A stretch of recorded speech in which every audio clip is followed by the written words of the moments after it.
క్రీస్తు పరిశుద్ధ నామమున మీ అందరికీ నా శుభాభివందనములు. Good morning everybody. ఈ ఉదయ కాలమున మరి ఏర్పరచబడిన వాక్య పాఠము యెషయా గ్రంథము 61వ అధ్యాయము 6వ వచనం చదువుతున్నానండి. యెషయా 61:6. మీరు యెహోవాకు యాజకులనబడుదురు, వారు మా దేవుని పరిచారకులని మనుష్యులు మిమ్మును గూర్చి చెప్పుదురు. జనముల ఐశ్వర్యమును మీరు అనుభవింతురు, వారి ప్రభావమును పొంది అతిశయింతురు. దేవుడు తన పరిశుద్ధ వాక్కులను మనందరి హృదయములలో ఫలింపచేయునుగాక. మీరు యెహోవాకు యాజకులు అనబడుదురు అని ఆల్రెడీ యెషయా ద్వారా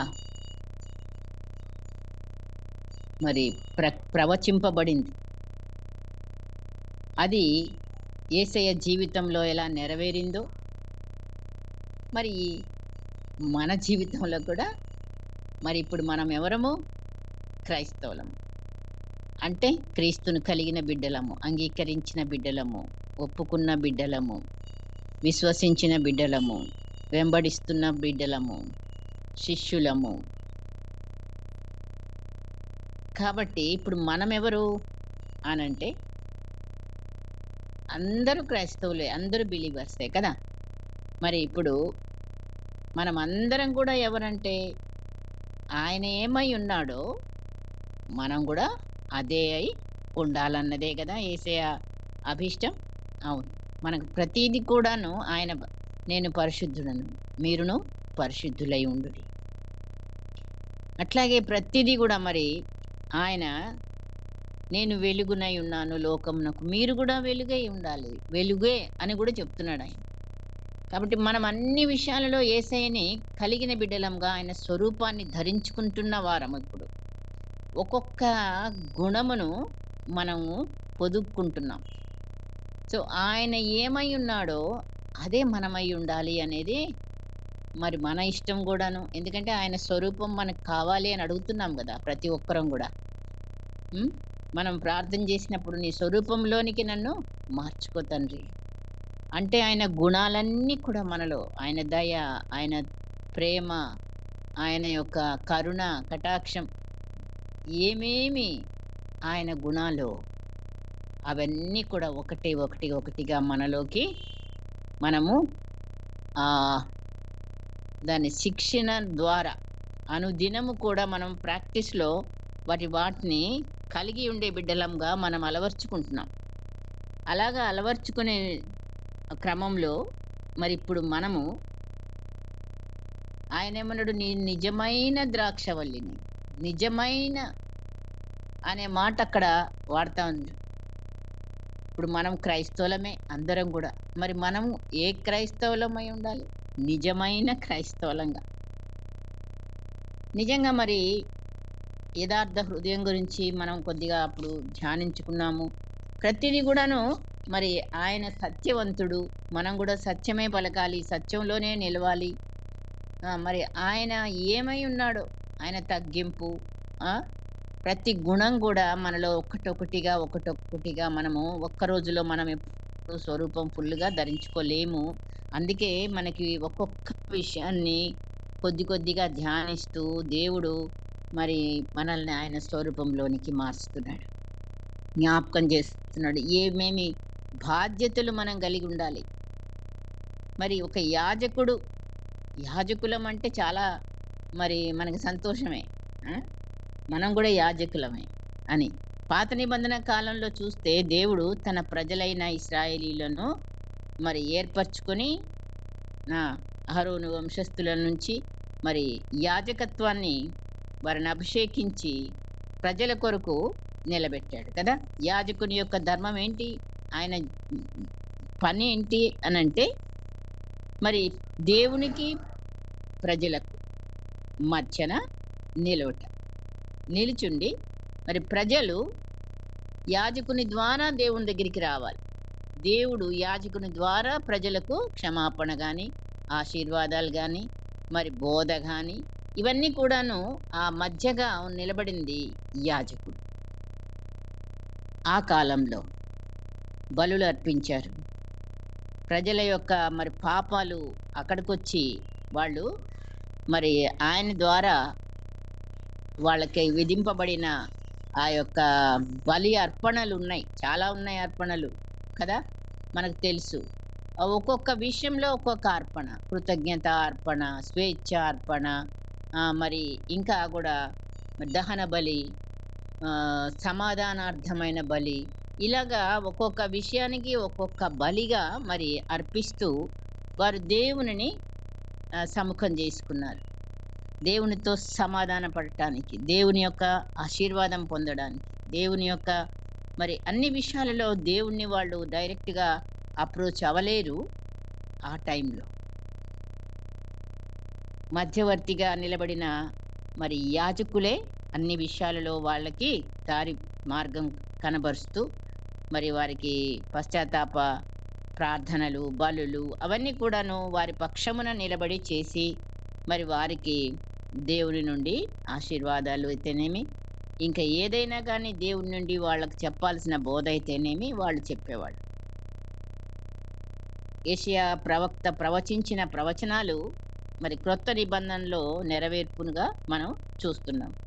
ఇదే యెషయా 61 అధ్యాయంలో మొదటి నుంచి చూస్తే, ప్రభువగు యెహోవా ఆత్మ నా మీదికి వచ్చి ఉన్నది, దీనులకు సువార్తమానం ప్రకటించుటకు యెహోవా నన్ను అభిషేకించెను. నలిగిన హృదయము గల వారిని దృఢపరచుటకును, చెరలోనున్న వారికి విడుదలను, బంధింపబడిన వారికి విముక్తిని ప్రకటించుటకును, యెహోవా హితవత్సరమును మన దేవుని ప్రతిదండన దినమును ప్రకటించుటకును, దుఃఖాక్రాంతులందరినీ ఓదార్చుటకును. ఈ రీతిగా మరి సియోనులో దుఃఖించు వారికి ఉల్లాస వస్త్రము ధరింపజేయుడు, బూడిదకు ప్రతిగా పూదండన, దుఃఖముకు ప్రతిగా ఆనంద తైలము, భారభరితమగు ఆత్మకు ప్రతిగా స్తుతి వస్త్రమును వారికిచ్చుటకు ఆయన నన్ను పంపి ఉన్నాడు. ఈ మాటలు మరి ఎక్కడ నెరవేర్పును చూస్తున్నామో మనం? యేసయ్య ద్వారా ఆయన్నే మరి ఆయన్ని గురించిన ప్రవచనం ఇది. నెరవేర్పును లూకా సువార్త 4వ అధ్యాయంలో మనము చూస్తాము. ఆయన లూకా సువార్త 4వ అధ్యాయంలో చదివితే మరి ఆయన తన అలవాటు చొప్పున సమాజ మందిరానికి వెళ్ళే అలవాటు ఆయనకు ఉన్నది అని చూస్తాం. ఆ సమాజ మందిరంలోకి వెళ్తే అక్కడ ఉన్న మరి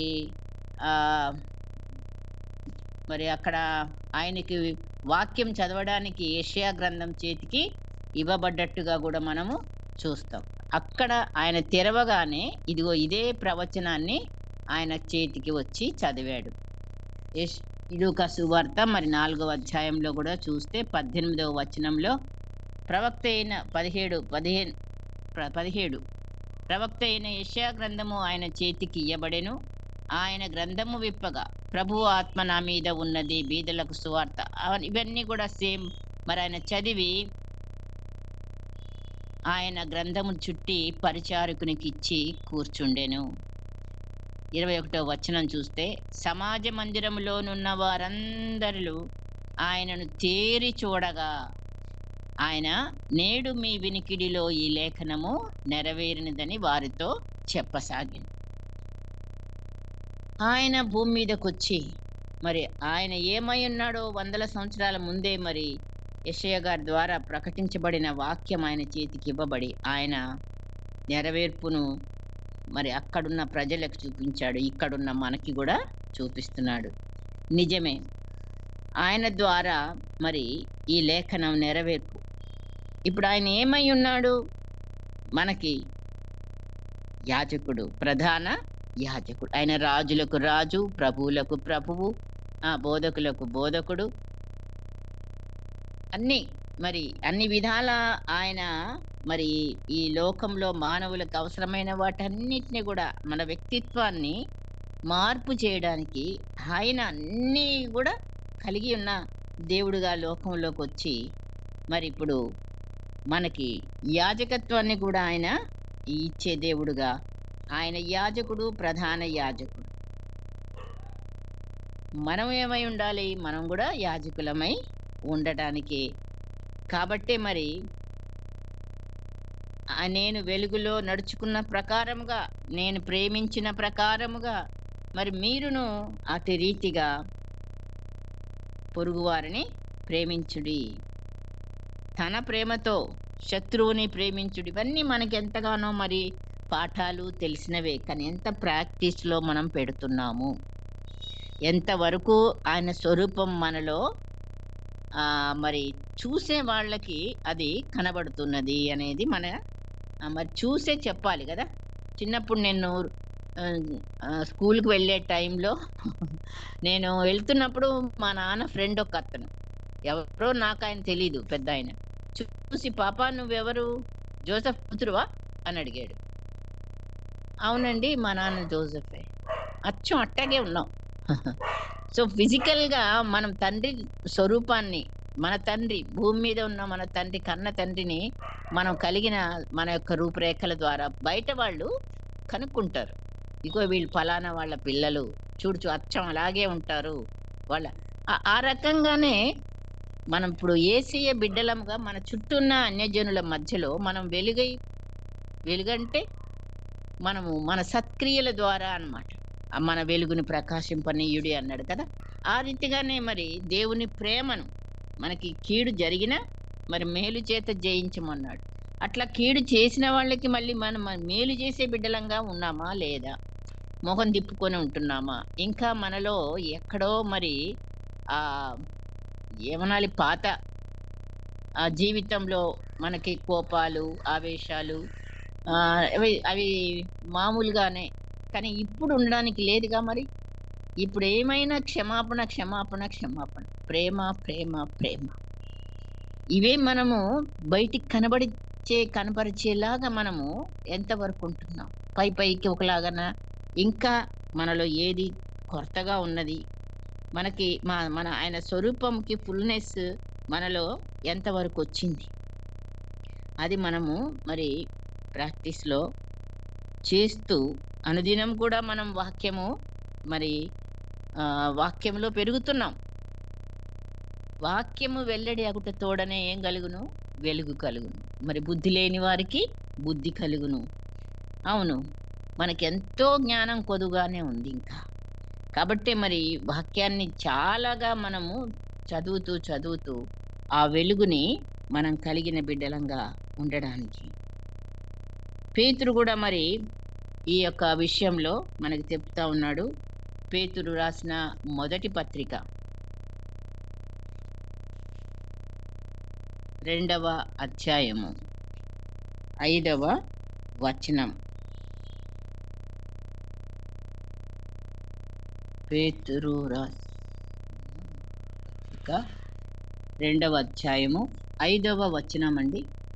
యేసుక్రీస్తు ద్వారా దేవునికి అనుకూలములగు ఆత్మ సంబంధమైన బలులను అర్పించుటకు పరిశుద్ధ యాజకులుగా ఉండునట్లు మీరును సజీవమైన రాళ్లవలే ఉండి ఆత్మ సంబంధమైన మందిరముగా కట్టబడుచున్నారు.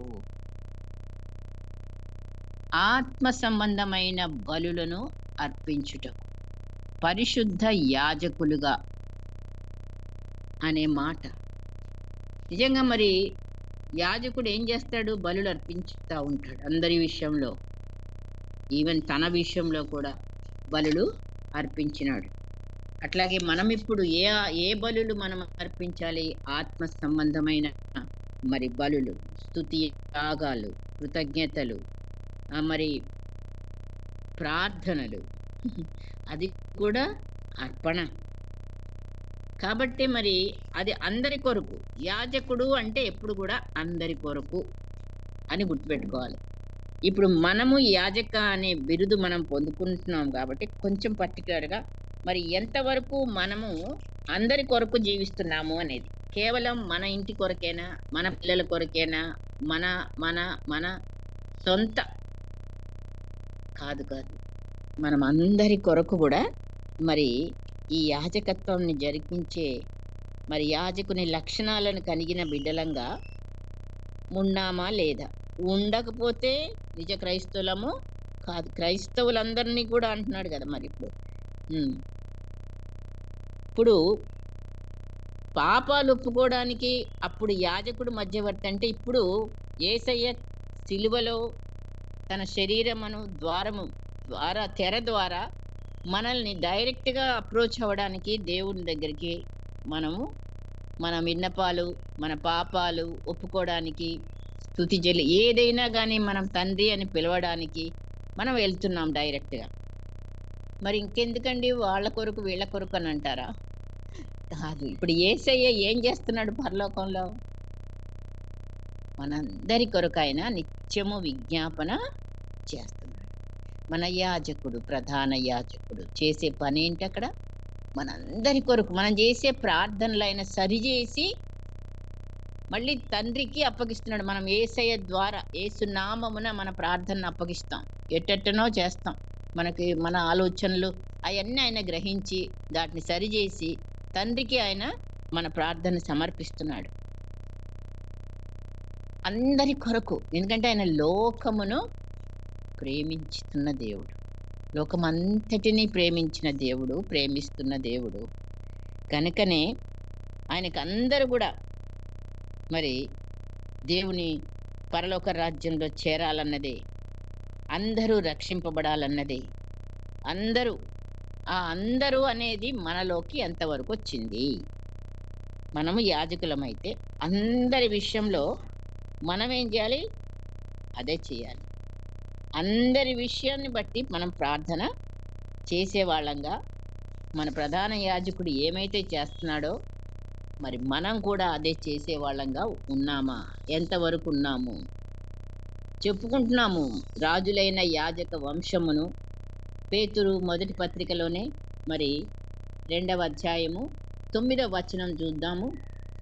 అక్కడ మనకు ఆల్రెడీ చాలాసార్లు చదువుకున్నాము. అయితే మీరు చీకటిలో నుండి ఆశ్చర్యకరమైన తన వెలుగులోనికి మిమ్మల్ని పిలిచిన వాని గుణాతిశయములను ప్రచురము చేయు నిమిత్తము ఏర్పరచబడిన వంశమును, రాజులైన యాజక సమూహమును, పరిశుద్ధ జనమును, దేవుని సొత్తైన ప్రజలునై ఉన్నారు. అవును, ఆ మాటలు మనకెంతో బలాన్ని, ధైర్యాన్ని మరి మనకు కలుగజేస్తాయి. ఎందుకంటే మనము దేవుని బిడ్డలము, దేవుని యాజకులము, దేవుని యొక్క పరిశుద్ధ జనము, మనం ఆయన సొత్తు, ఆయన మనల్ని కొన్నాడు తన రక్తముతో అనేది మనకు ఉంది. మనం వరకు వెళ్ళి మనంతో దేవుడితో సహవాసంలో ఉండి మనమే పొద్దాక దేవునితో ఉంటే చాలా, అదే అక్కడే మనముగా వెళ్ళొచ్చు. కానీ అక్కడ మరొకటి మన యాజకుడు చేసినట్టుగా, మన ప్రధాన యాజకుడు చేసే పని అందరి గురించి కూడా మనం ఏం చేయాలి? ప్రార్థన. మనం క్రీస్తుకు రాయబారులం. ఇప్పుడు 2వ కొరింథీ పత్రికలో 5వ అధ్యాయము 18 నుంచి 20 వరకు చూస్తే మరి మనం క్రీస్తునకు మరి ఏమై ఉన్నాము? రాయబారులమై ఉన్నాము. కొరింథీలకు రాసిన 2వ పత్రిక 5వ అధ్యాయం 18వ వచనం.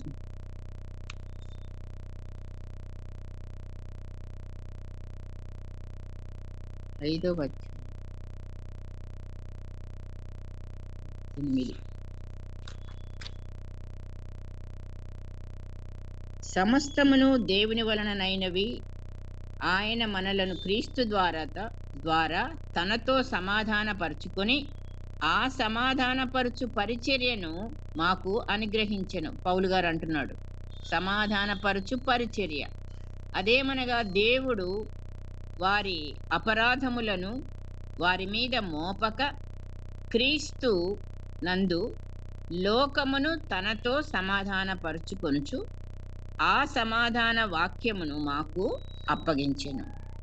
సో సమాధాన వాక్యమును ప్రకటించేవారుగా పౌలు గారు చెప్తున్నాడు.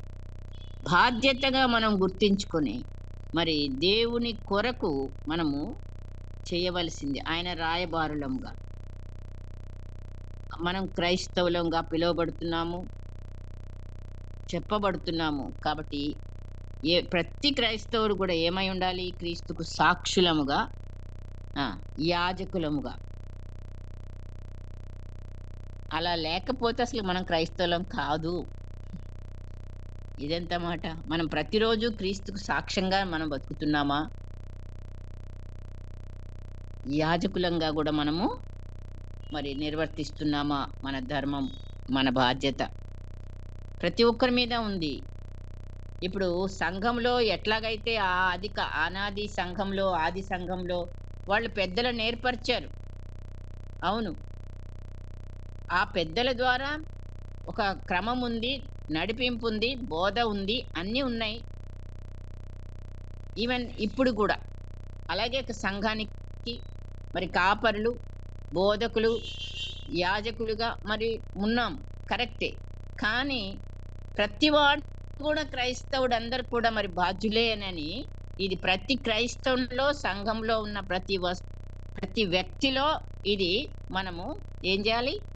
అవును, నువ్వు కూడా ఒక యాజకుడివే అనేది జ్ఞాపకం చేసి ఆ బాధ్యతలను అప్పగించి మరి అందరు కూడా అలాగా బాధ్యతగా ఒకరికొరకొకరు ప్రార్థనలతో ఒకరి భారం ఒకరు మోసేవారంగా, ప్రేమించే వారముగా, దయ చూపే వారముగా అలాగా అందరు కూడా చేస్తున్నారా? ఒక్క పాస్టర్ మాత్రమే చేస్తే అందరూ విని వెళ్ళిపోవడం, అదెంతవరకు?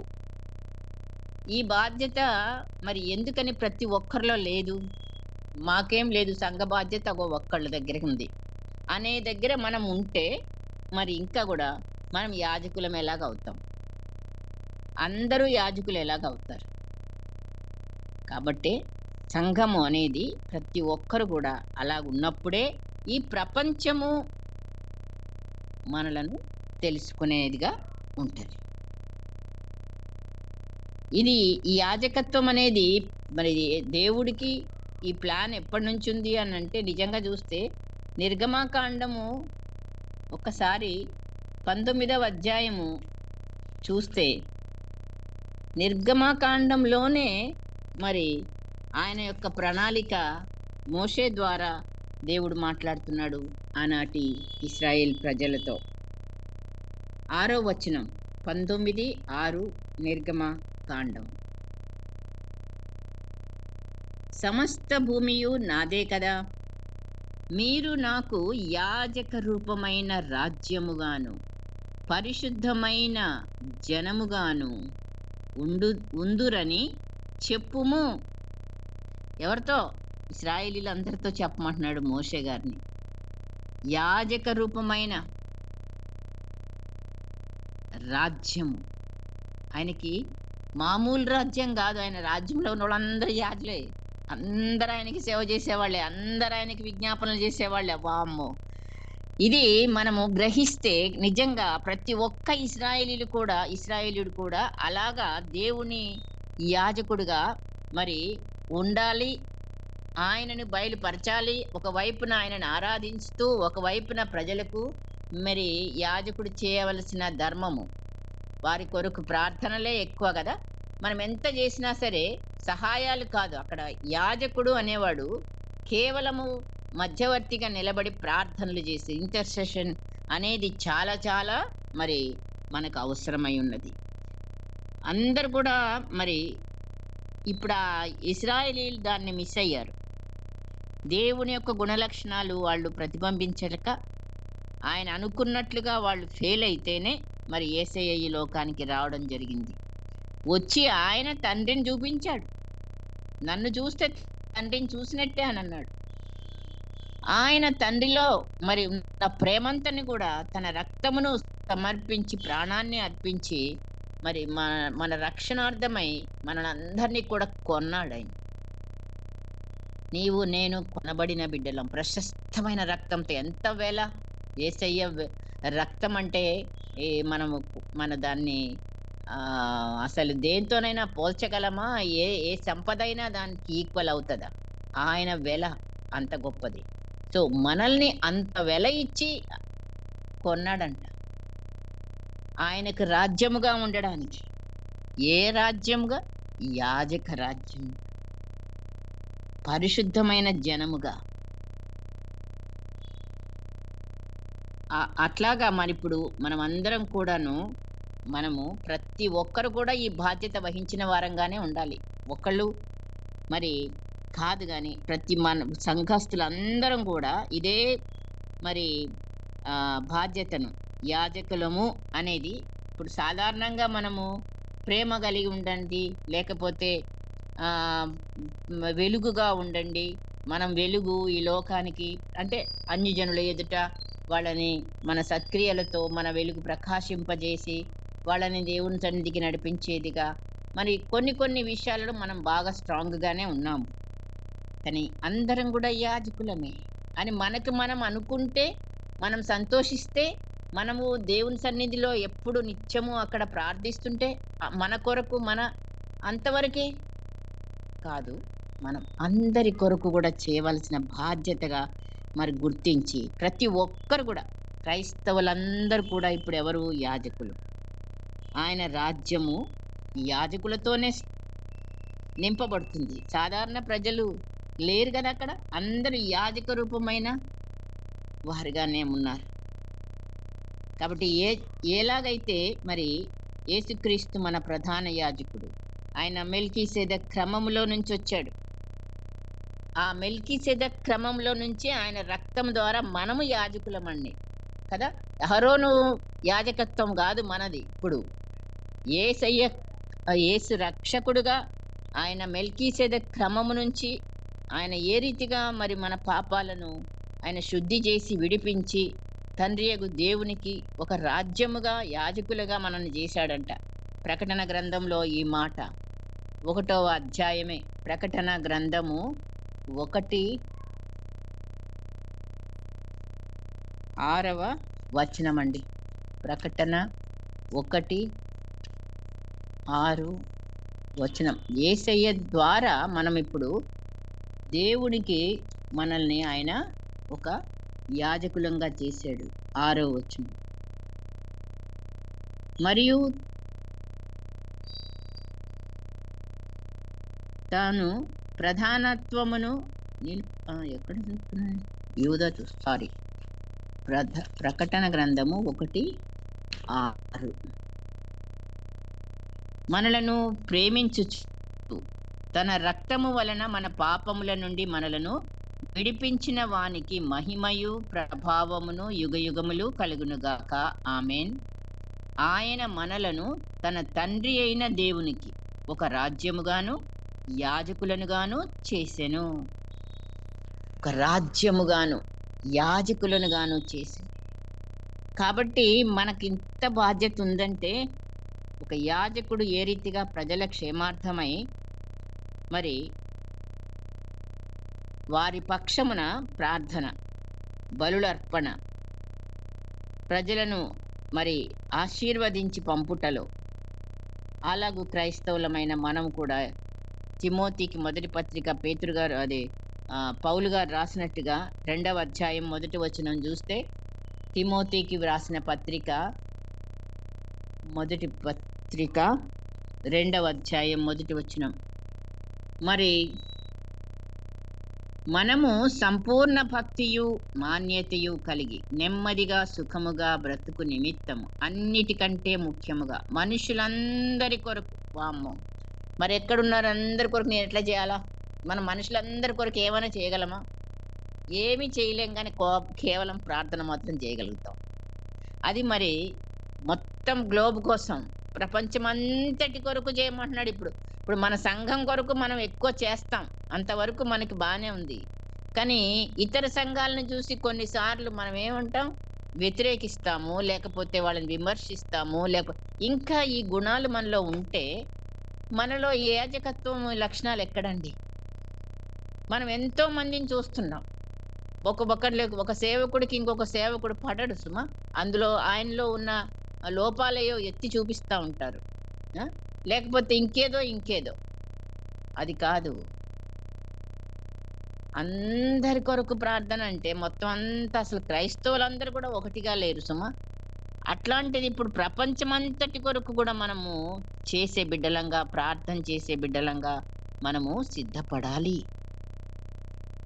అలాంటి ఒక మంచి యాజక బిరుదుని దేవుడు మనకిచ్చాడు. దాన్ని నిలుపుకోవాలంటే మరి మనం యేసయ్యనే వెంబడి ఆయన లోకమంతటి కొరకు తన రక్తాన్ని చిందించాడు. ఏ పార్షియాలిటీ లేదు. మనలోనే ఈ పార్షియాలిటీలున్నాయి. ఎందుకో మరి ఇంకా పోవడం లేదు. ఒకవేళ తప్పులు లేని మనిషి ఎవరు లేరు. కానీ దాన్ని ప్రకటన చేస్తూ, తప్పుల్ని చూపిస్తూ వాళ్ళతో మరి ఆళ్ళ సంఘస్థులు అటుపోకూడదు, ఈ కాకి అక్కడ వాలకూడదు అనే రూల్స్ పెడితే, మరి ఇట్లాంటివన్నీ చూస్తున్నప్పుడు మనలో ఎక్కడుంది ఈ యొక్క యాజక గుణతత్వం? కాబట్టి మరి ఎన్ని విషయాల్లోనూ మనల్ని మనం సరిచేసుకోవాలి. అందరిని కూడా మన సహోదరులనే భావించాలి. అందరూ కూడా దేవునికి కావాలి.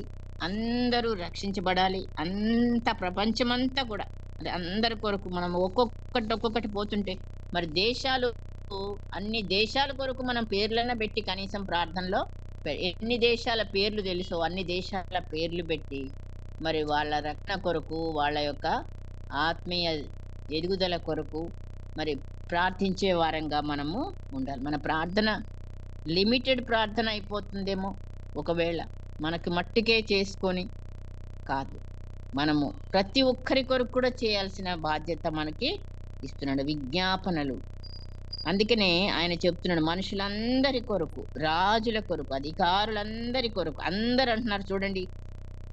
అక్కడ అందరనే మాట వస్తుంది. విజ్ఞాపన ప్రార్థనలు, యాచనలు, కృతజ్ఞతాస్తుతులు దేవునికి సమర్పించు వారమై ఉండాలి. మన ఒక్క దేశం కొరకేనా? అన్ని దేశాల కొరకు, ప్రపంచమంతటి కొరకు విజ్ఞాపన బాధ్యతగా. యోబు మరి తనను విమర్శించిన స్నేహితుల కొరకు ఏం చేశాడు? ప్రార్థించాడు.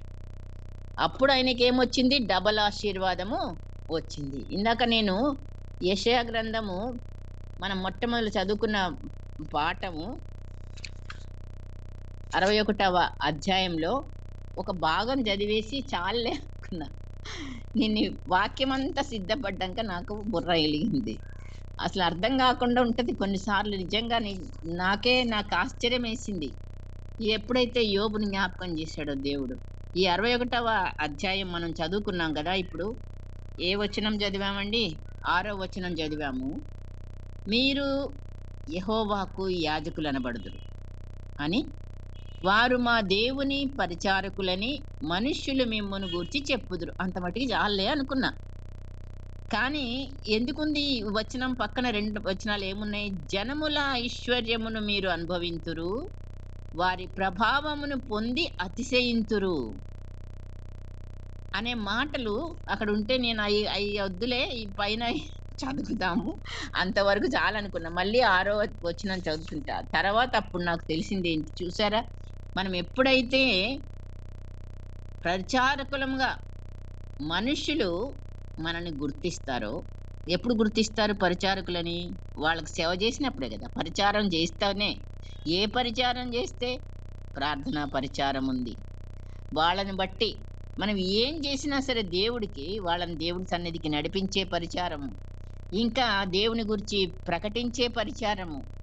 ఈ పరిచారం అంటే మరి ఆయన సన్నిధికి వాళ్ళని ఎలా తేవాలో అలా చేసినప్పుడు ఏమొస్తుందంటే జనముల ఐశ్వర్యమును మీరు అంటారు. అప్పుడు యోబు గుర్తొచ్చి, యోబు మరి తన స్నేహితుల కొరకు ప్రార్థించినప్పుడు తన మొదటి తనకున్న ఐశ్వర్యములన్నీ కూడా డబల్గా పొందాడు. అంతటి ఆశీర్వాదం రావాలంటే ఆయనని ఎంతగానో ఈ 33 అధ్యాయాల దాకా మరి మాటలతోనే సరిపోయింది. ఆయనని విమర్శించడంతోనే సరిపోయింది. వాళ్ళకి స్నేహితులంటూ వచ్చారు గాని. అట్లాంటి వాళ్ళ కొరకు ప్రార్థన చేస్తేనే మరి ఆయనకి 2 అంతల ఆశీర్వాదము మరి అక్కడుంది. అట్లాంటి బిడ్డలంగా మనము ఎవరైతే మనకి కీడు చేశారో, ఎవరైతే అవమానపరిచారో, ఎవరైతే మనని హృదయంలో బాధ పెట్టారో ఇవన్నిటికి ప్రతిఫలంగా వాళ్ళ కొరకు మనం ఏం చేయాలండి? విజ్ఞాపన. వాళ్ళ కొరకు స్తుతులు చెల్లించడం. వాళ్ళ కొరకు మనం చేయవలసింది అదే. అప్పుడు మనకి తెలియకుండానే ఆశీర్వాదాలు దేవుడి దగ్గర నుంచి మనం పొందుకుంటాం. నిజంగా మరి ఈ మాటలు చదువుతున్నప్పుడు నాకెంతో నిజమే అనిపించింది. మనము దాన్ని ప్రాక్టికల్‌గా చేసే బిడ్డలంగా మనము ఉన్నామా? అధికారులందరి కొరకు చేస్తున్నామా? కేవలం మనం ఏ పార్టీలో ఉంటే ఆ పార్టీ అధికారులకు మాత్రమేనా? మనకిష్టమైనది అంతే గదా! అపోజిషన్‌లో ఉన్నోళ్ళ కొరకు ఎక్కువ చెయ్యం గదా! అట్లా కాదు మరి. అందరి కొరకు కూడా విజ్ఞాపన చేసేవాళ్ళంగా, యాజకులంగా, మరి యాచనలు, కృతజ్ఞతాస్తుతులు సమర్పించే వారం ఉన్నప్పుడే మరి దేశాధికారులు ఒక్కొక్కసారి అపోజిషన్ పార్టీయే అధికారంలో ఇస్తాడు దేవుడు. మరి బబులోనికి అప్పగించినట్టు ఇశ్రాయేలీయుల్ని. అవును, అక్కడికెళ్ళండి బ్రతుకుతారన్నాడు కదా! కానీ చాలా మంది భయపడ్డారు. కానీ అక్కడికెళ్ళిన వాళ్ళలో మరి ఆళ్ళు మళ్ళీ తిరిగి రావడానికి దేవుడు కృప చూపాడు. ఎవరికి ఏ ట్రీట్మెంట్ ఇయ్యాలో ఆ ట్రీట్మెంట్ దేవుడి దగ్గర ఖచ్చితంగా ఉంది. మన బాధ్యత మనం చెయ్యాలి.